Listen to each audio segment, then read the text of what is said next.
Skydiving sa Dubai sa edad na 77?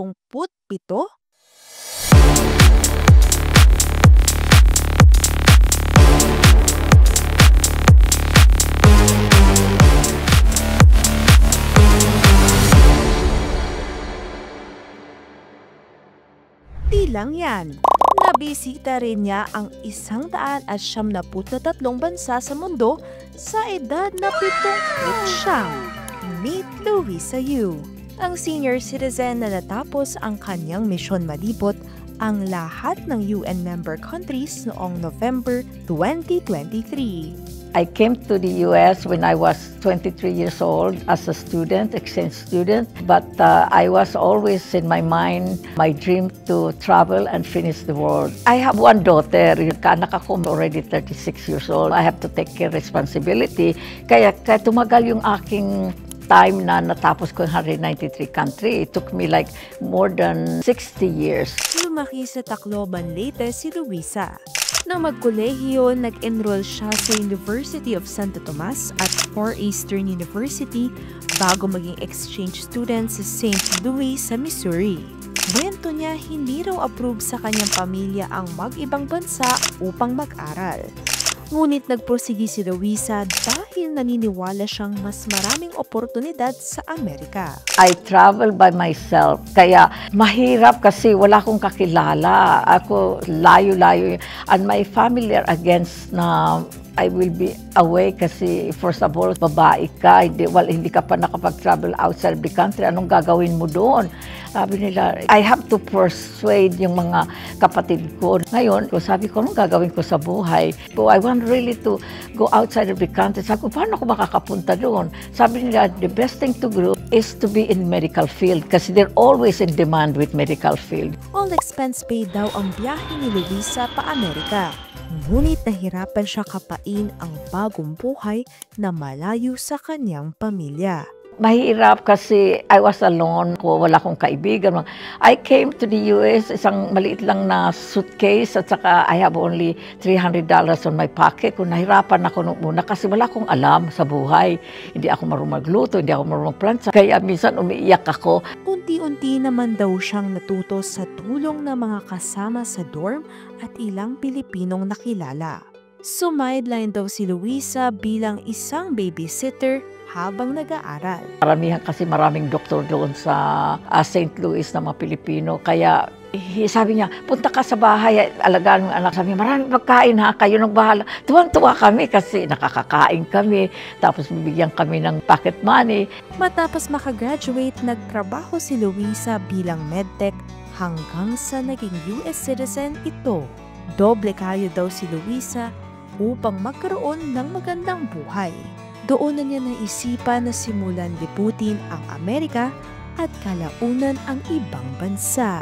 I was also trying to find a way. Sabi ko, ano pa kayang magagawa ko? Kasi at the time you're single, mayroon kang time. Ang first destination ko noon, Japan, Hong Kong. I was working in the hospital. That time, walang mga internet, wala kang source sa mga information. Kung di pupunta ka sa library, magre-research ka, tatawagan mong airline, magre-reserve ka. Yun, saka isa pa, may problema ko sa mga papers ko kasi I was not allowed to go out the country. Status ko kasi I was changing it to, immigrant. Naging pagsubok rin daw ang pagiging isang single mother matapos nilang maghiwalay ng kanyang mister.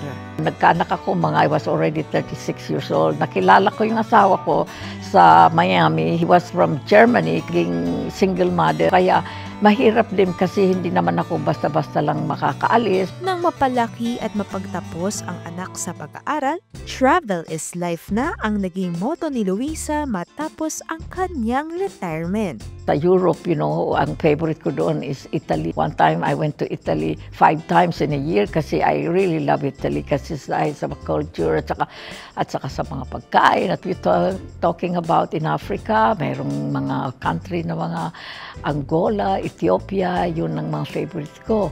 Tapos pagpunta naman sa Asia, of course, Philippines. It's really hard to say exactly what country. If you have to say just one, what is your favorite? Sabi ko, it's very difficult. Maybe I can say, Turkey. At sa edad na 77, tinodo na ni Luisa ang pagiging adventurer at nag-skydive pa sa Dubai. When I was 77 in Dubai, I skydived against my doctor. Sabi naman secretary, oh, doctor said you're not jumping. Sabi ko, why? What should I do? I already paid everything, you know. Sabi niya, I don't know, Luis. I think better for you to come and talk to him. Sabi niya, oh, so what do you need? Sabi ko, oh, did you see my paper? I want you to sign, you know. Sabi niya, well, Luisa, you're not gonna jump. I was determined in my life, you know, that one day I will do the skydive. Dreams can come true. Sabi niya, do you really want to go? Sabi ko, yeah, I want to jump. Of course, you know.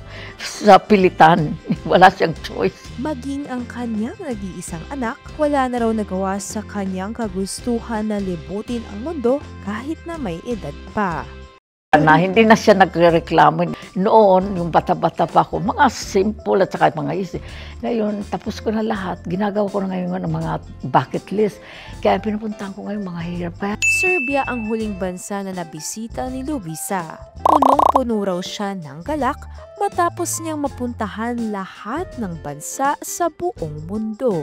She was so happy, you know, she's thankful for me na at least with all those achievement na gawa ko. Kaya sumikat ako talaga sa Serbia. I think I have more than 8 live TV interview. Tapos na feature pa ako ng front page newspaper na we are so proud of her to come to Serbia, to be her last country. Then sabi na, she captured the heart of the Serbian people. What is so nice, you know. Kasalukuyang naninirahan si Luisa sa Miami, Florida, at tuloy-tuloy pa rin ang kanyang pagbisita sa iba't ibang lugar. Basta raw kaya ng tuhod, i-book na yan.